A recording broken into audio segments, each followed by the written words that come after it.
Magkaigsunan, matag karunugon niya, makadawat kami o inyong mga pangutana. Happy Whispers meeting ibog na kalibot. Atong tulumanon oras sa atong Padaran ko silang issue na walay kalabutan sa kawas. Magdesidir na ganita nga mo serbisyo sa atong Ginoo.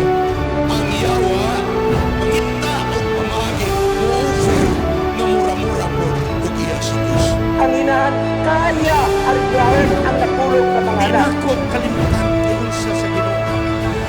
Nga ang tanang mga kalisod iyang isukli.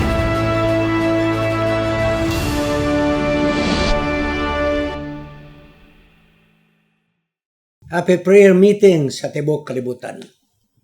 Ang atong S&S Media Ministry, Cagayan City, makikaubang kaninyong pipila ka mga gutlo alang sa atong tulumanon, oras sa atong leksyon. Mao kinang panahon nga atong i-summarize ang atong reason, atong himong yano aron masabtan sa pinakayano nga membro sa atong iglesia. Likay nato katong mga bugat nga mga words nga di nato mahimong yano. Ang atong tuyo nga gikan sa labing bata nga adunay panimuot, masabtan ang moong presentation. Mahinaot ko nga kinusab mo inyong buhaton sa inyong Sabbath school classes nga himo ninyong yano kayo ang pagkadala ninyo sa ato nga leksyon. Sa pagsugod, magampo kita. Gamhanan nga Diyos. Salamat sa karong pagtulunan ng among paghimuon. May tungod sa sala, may tungod sa maayong balita, o may tungod sa kasuguan. Kining tulo sa karong nga panahon, dili gyud sila managkabulag. Apan moabot ang panahon nga mawala ang sala. Salamat to Dios nga ang tibok kalibutan manaminaw nini. Gamhan sa balang espiritu. Aron masabtan gyud unsa kayano ang maayong balita sa matag usa. Among giampo usab among nasod sa Pilipinas. Nga kining nagkaguliyang nga kahimtang sa kalisod sa ekonomiya ug sa dili pagsinabtanay sa naa sa taas nga katungdanan. Musangko unta sa kaayuhan sa nasod sa Pilipinas. Kining tanan among pagdawaton sa ngalan ni Jesus manluluwas. Amen. Magkaigsunan, gamay lang pahibalo, aduna pa'y pipila ka mga Bibles nga available. Hindi na ko magsigig announce aron diyo tayo na po'y magkadungog. No? Kaya gamay ra po'y stock na to. Na pa available na to nga Bibles. English o Bisaya. Pero hangyo lang yung ko mga kaigsunan. Pananglit gani nga pagpahibalo naman ako sa Messenger nga gusto mong Bible, pangalan, kumpletong address, then phone number, kanang andam-andam po mo yung tao sa GCash para ipadala sa gastos na to, pagpadala sa courier. No? Nahibalo mo, pila kantidad. Mungutanan mo na ako pila kantidad sa courier. Amoy matod sa inyong balay. Kay kanang gigamit nato sa courier, personal po na ako nga kwarta. Kanang ngayon po kong refund gikan ninyo. Di mo kaya dako. Kagamay ra ng para sa courier, no? So, daghang salamat mga kaigsoon. Pasalamat na to ang donor, din Bible, na maagyoy na malihog, na diri sa ato, gibutang sa atong studio. Ako ang mag-distribute. O salamat sa donor, mga kaigsoon. O malipay taog dako, natakdo sa atong leksyon, ang donor dili gyud magpasampit sa ngalan. That's all. Munta na nga itong himoon, mga kaigsoon. Okay? Karon mga kaigsonan, ang atong leksyon nagahisgot sa tutulo ka mga butang, kung butang manggaling ni. Sala, may balita o kasuguan. Hinumdumin niyo na, sala, may balita o kasuguan. Sa Salmo 119, 93, 94, matod pa din. Di yun na ko kalimtan ang imong kalagdaan. Kaya pinaagi ni ini nga imong gihatag kanako kinabuhi ni. Ako nahimo nga imo ako. Giluwas mo ako.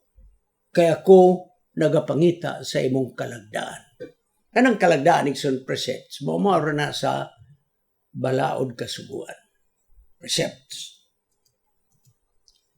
Si Satanas, ang iyang trabaho mo ang paglaglag sa atong pagguba sa atong suod nga relasyon ngadto sa Dios. Dili lamang kay ang gubon ang atong maayong relasyon ngadto sa atong Dios, apan iya pagyutang limbungan. Iya pagyutang pasakitan espiritual. Iya patang ututon. Ug unya kay gusto niya nga sa katapusan malaglag ta kauban kaniya. Mao gyud na ang tumong sa yawa, mga kaigsunan. Ang atong pakig-away batok sa sala mao kini ang dakong away sa asunod sa atong kaugalingon na atong giatubang. Nga kinigson ang pakig-away nato sa atong kaugalingon na puno sa pagpakasala. Gubat kini nga among determinar sa atong eternidad. Ang ato karong presente nga kahimtang sa atong sosyedad, ang sala di na kayo bugat, mga kaigsunan. Giangga-anggaan na og mga mayong mga pangalan, no? Kanang managkabit, kanang imo bang kabit? Dili na kabit. Ang tawag karon dunay affair. Kita mo na? Si boss na ay affair sa atong secretary. Kita mo na, mga kaigsunan? Unya, ang fornication, dili fornication ang ngalan, kung dili premarital sex. Kita mo na, mga kaigsunan? So, mo niya ang naitabo sa kalibutan nga ang sala, di na kay buga tungod kay muragihimo na nga normal sa sosyedad. Apan alang kanato ng mga Kristohanon, atong tagdon ang sala nga bugat kaayo nga pagtagad. Nga di gyud ta mga mutang kay kini magkadaot sa atong relasyon ngadto sa atong Dios. Atong dawaton, first, nga kitang tanan makasasala sa una-una, sa katuyuan o sa binuhatan. Kitang tanan, wala exception. O ang atong kaybalo sa batasan sa Ginoo, masamtan nato unsa ang atong Dios nga agyalagaran. Pinagi siyang kasuguan kay kining kasuguan mo ng huwad, mo ning expression sa iyang kinayog batasan, mga kaigsunan. Diha ta magkaila unsay maayo, unsay dautan. Pinaagi sa iyang kasuguan.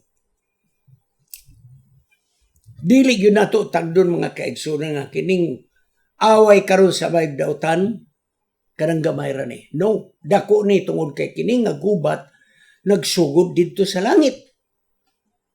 Unya ang napilding nga yawa, gidala niya ang iyang pagkadautan dinhi sa yuta. Mga karon niya panagbangi, niya panag-away. Taliwala sa mayog dautan, ug di nato ingnon nga kini hunahuna ra des tao. It is real, mga kaigsunan. Niya ni kanunay sa atong nauna, manag-away ang mayog ang dautan. Gikan pagyud sa langit hangtod didto sa tanaman sa Eden, ang tuyo ra gyud sa yawa mao. Gubo niya ang atong relasyon ngadto sa atong Dios. Abi ninyo igsoon, ang epektibo nga galamiton sa yawa nga di kayo na matikdan mo ni. Dili ita tintalon sa mga prinsipyo nga atong gibarugan. Di ita matintalan nga naman, nahibalutan sa prinsipyo. Apan ang epektibo nga galamiton sa yawa mao. Nga ang tao, hutdo niya ang kusog. Hutdo niya ang atong enerhiya sa pagpangita sa material nga mga butang nga wa na tayo panahon sa paghatag sa mga espiritual nga mga panginahanglan sa iglesia. Grabe na itong kakapoy sa trabaho, gikan sa pagsugod sa simana, hangtod sa pagtapos. May inungdan nga pag-adto na itong simbahan, katulgon ta. Di taga mo participate sa discussion sa Sabbath School. Nga naman kapoy. O ingnon ko kamo, ang epektibo nga galmito sa yawa mo, paluyahon ta. Hutdo niya ang atong enerhiya sa pagpangita sa material ng mga butang. Kay aron wa na tay maayong relasyon nato sa atong Dios. Bantayanan kini, mga kaigsunan. Grabe so, social media, shopping mall, sports, kaon, kalingawan, Mao na ang gusto siya, mabisita niya ng mabutanga. Dayon mga kaigsunan, sa diha nga mautot ng atong lawas, na huna, kusog, nining mabutanga sa kalibutan, wa na mabalansi ang atong relasyon ngadto sa atong Dios. Kini nga prinsipyo mga kaigsunan, mao ni ang modus operandi sa yawa. Di ta ka matikod. Wala ta tintalas pagkaon. Wala ta tintalas papahulay. Pangipaluya ta aron hurot ang atong kusog.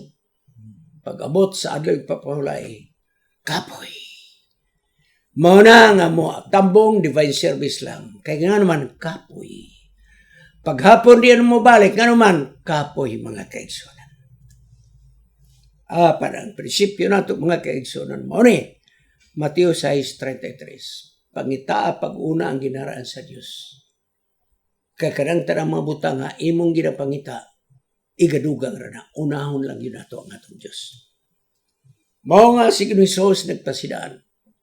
Mas katapos sa mga adlaw, magkatawan sa Diyos, dili kadawadaan o pagtuo. Naay pagtuo. Pero pagtuo, dili bugnaw. Di po init. Bugnaw-bugnaw, init-init. Mao nang kahimtang sa iglesia sa Laodicea. Mao nang kahimtang karon. Musimba. Pero dili mainiton. Nga naman, gikapoy. Gikapoy sa trabaho, mga kaigsunan. Samtang si Hesus din sa yuta. Nasayod siya o sa ginatawag pressure. Grabe ang pressure ni Hesus. Halos di kakaon. Dagang tao, mangita niya. Dagang masakitong. Parang iyang gihimo. Sa panahon ng panahon, mo ikyas yun na siya. Magto sa awaong nga dapit. Magampo nga to siyang amahan. Kadlawon, di pa mo ba nagbanag ang adlaw? Moadto na sa layo nga dapit. Dito siya, nagampo siyang amahan. Ayaw mo kalimot. Gihimo ni Hesus tungod kay sa dinhi pa siya 101% tao og tao siya. Mo nga nanginhanglan siya koneksyon nga makigsuod sa relasyon ngadto sa amahan. Di nato kalimtan mga kaigsunan. Ang tao nga si Samson, kusgan. Una-una niya ang tanan niya mapildi pinaagi siyang kusog. Kaya nagsalig siyang kusog mga kaigsunan. Na pinaagi siyang kusog, bisag unsa ang titasyon, iya kining madaog. Apan nasayop si Samson mga kaigsunan. Adlaw-adlaw kita kanunay nakig-away batok sa sala. O kung di nato ni mamatikdan igsoon, hinay-hinay nga mawala ang atong suod nga relasyon ngadto sa atong Dios. Kay gusto sayawa ang atong una-una mabaling ngadto sa ubang mga butang. Ang atong mga binuhatan, kinahanglan diri lang sa mga material nga mga butang, muna gusto sayawa. Ano yung mga babag sa atong mayong relasyon ngadto sa atong Dios? Mga babag. Atong tunan unsa ni nga mga babag mga kaigsunan. 1. Magbantay ta. Kitang nagunahuna ang mga ligon sa pagalagad, magbantay ta kay sa kalit lang mapukan ta. Muna ang gingon sa 2 Corinto 10:12, bantayin ninyo kini nga teksto. Busa siya nga nagunahuna nga siya nagatindog. Magbantay siya kay basin siya mapukan. Monigson, magsaligtas kagalingon. Opisyalis ta sa iglesia, pastor ta, grabe tabutabang sa buhat. Okay na ni. Panangingon sa apostol Pablo, pagbantay mo, kaysa kalit lang, mapukan ka mo sa pag-alagad. Ikaduha, ng atong batayanan.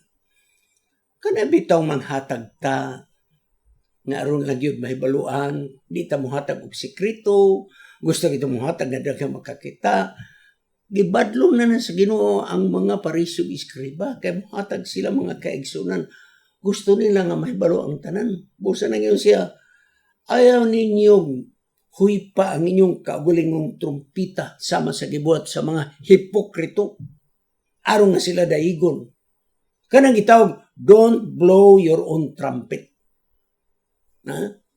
Ako igsoon, ayaw na kong stress pag kami tinabang. Gitabangan ko na si Kono, kana, ako ni kana. Don't blow your own trumpet paghatag mong hilom. Nagkamatikod mo sa una, mga halublak nga koral, Butang na donated by Mr. and Mrs. Juan de la Cruz. Ngilan na mga kaigsunan. Di na ito nabuhaton. Maghatag tag donasyon, ayaw mo pa ngayong kredito sa atong kaugalingon. Ikatulo, kining kailibgon mga kaigsunan. Kanang kaibog ba? Gi-emphasize gyud sa Ginoo sa Mateo 5:28-29. Mutanaw ta ubas kaibog kanang lust. Lalaki mutanaw sa babae ubas kaibog.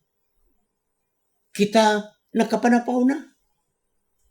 Nakapanapaw na mga kaigsunan.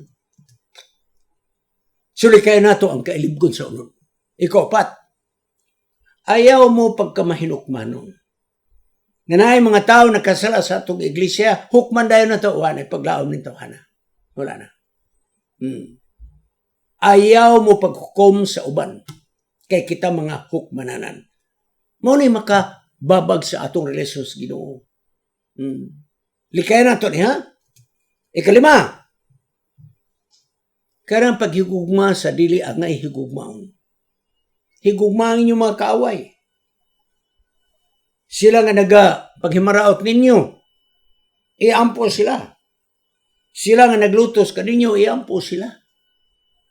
Meaning to say, makababag kini mga kaigsunan sa atong relasyon ato sa atong Dios. Kung kining mga tao nga nagperwisyo ka nato, ato silang dumtan.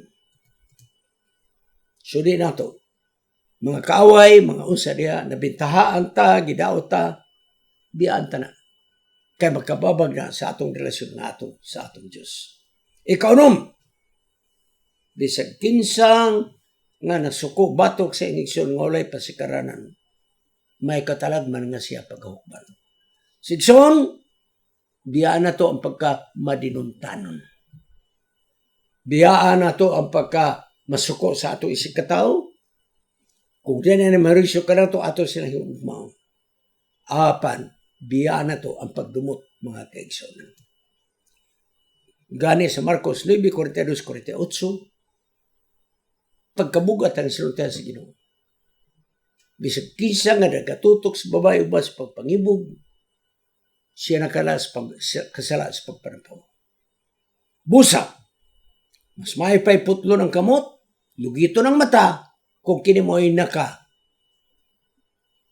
buhat hinungdan sa imong pagpagkasala. Meaning to, si dili na literal. Buti pasabot kung kining bisyo mo, yun ang makadaot sa imong putla, mga kaigsunan. Putla. Ayaw parabiha ang imong gana, mga kaigsunan. Muna yung nakita. Okay. Sunod. Okay? Kato naghisiklimata sa mga babag sa atong relasyon. Tungod kay dunay sala, nga mo hinungdan ini, nga nadaot atong relasyon sa atong Ginoo. Karon mo ato sa kasuguan. Roma 3:20, busa. Walay tao nga mamatarong pinagi sa buhat sa kasuguan. Kay ang kasuguan mao man ang kaalam sa sala. Nagpasabot ba nga dili bantayan ang kasuguan? Dili na buti pasabot. Ang buti pasabot magbantay ta. Kung kita nga nagbantay sa kasuguan sa Dios, wala ta magbantay sa kasuguan aron maluwas ta. Kay ang kasuguan dili manluluwas. Apan ang kasuguan may buluhaton. Ug ang iyang buhat mao pailhon ta og unsay atong sala. Unsa man ang sala? Unang Juan 3:4. Bisag kinsa nga nakasala, nakalapas sa kasuguan, kay ang sala mo man ang paglapas sa kasuguan. Sigsoon, ang kasuguan, mao ni ang magpaila ka nato. Kung nakalapas ba ta o wala. Kay kung nakalapas ta, kita nakasala.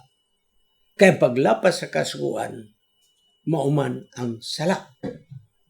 Kung imong walaon ang kasuguan, nagpasabot nga wala na sala nining kalibutana nga lapasunon. Busa mga kaigsunan, kung imong wado ng kasuguan nagpasabot nga wala na sala, busa wala na gikinahanglan sa manluluwas. Apan ang kasuguan dili manluluwas, apan kinamoy moral kumpas sa atong batasan. Murang giya sa atong maayong pamatasan. Moral kumpas. ang sala gikan ni Satanas sa langit, nanaog nan hisayota og kining sala nagpabilin hangtod karon ug hangtod sumaabot hangtod dili masugbas kalayo ang yawa, dili mawala ang sala nining kalibutan. Busa kining kasuguan mo ning antipara mga kaigsunan. Mo kinang eyeglasses nga mutan-aw sa atong nabuhat kung kini sala ba og dili. Dili manluluwas ang kasuguan apan mo paila kanato kay kini mo'y atong antipara. Mo'y atong salamin sa atong mata nga mutanaw unsay sala, unsay dili mga kaigsunan. Ang napulo kasugo mga kaigsunan nagpadayag sa gugma sa Dios. Kini napulo kasugo. Ang kasuguan numero 1, 2, 3, 4 mga kaigsunan. Kini kasuguan mahitungod sa pagyugma sa atong Dios. Og ang sunod nga pundok sa kasuguan, ikaunom paingon sa napulo, ikaunom, ikapito, ikawalo, ikasyam, ikanapulo, kini nga kasuguan gugma ngadto sa atong Dios. Atong tanawon, ha? Okay. Kana action. Commandment number 1 to 4 mga kaigsunan. Gugma kini ngadto sa atong Dios. Di ta magbaton og larawan, di ta maglud og larawan, di pagamitong ngalan sa Dios paspala, magpahulay ta sa pagpahulay ngaya sa Dios, gugma na nato ngadto sa Dios. Og tahuro ang ginikanan, di ka magpatay, di mangawat, etc. Gugma na sa atong isig katao, mga kaigsunan. Wala mawala ang kasuguan kay kana gugma na sa isig katao, gugma sa atong Dios, mga kaigsunan. Mao Hebreanon 1 ug 2, ang kasuguan mga kaigsunan mao ni nagahatag og suod nga relasyon sa tawo ngadto sa Dios. Sinungdan nga gihatag ang pulo kasugo didto sa bukid sa Sinai. Kay kasuguan naga proteksyon sa atong relasyon sa atong Dios. Mao nang tuyo mga kaigsunan. Ang kasuguan nagproteksyon sa atong relasyon ngadto sa atong Dios. Kaya kung doon ay malapas na yung kasuguan na doubt ang atong relasyon ngadto sa atong Diyos. Buos ang yawa mga kaigsunan. Misulod sa mga tao nga nagbantay sa kasuguan. Giusaman. Gibutang sa uno ng tao sa nagbantay kasuguan nga ang kasuguan makaluwas kung imong tumanon. So, ang mga tao nga nagbantay kasuguan, misulod ang yawa o gihimo nga legalista ang nagbantay kasuguan. Once nga nagbantay kag sugo, unya imong gunona, ang pagbantay nimong sugo, mo'y makaluwas kanimo nahimo kang legalista. Ang pulong legalista mo, nga imong gikuha ang kaluwasan pinagis pagbantay sa kasuguan, similya na sa yawa mga kaigsunan. Makadaot na sa relasyon ngadto sa atong Dios. Busang 1:5-3 nagasulti ka nato. Nga pagbantay sa kasuguan sa Dios dili ni bugat. May mga tao na abay magkatuman sa kasuguan, sa imong kaugalingon di ka katuman. Apan wala imposible sa Dios. Tanawag sa unang Juan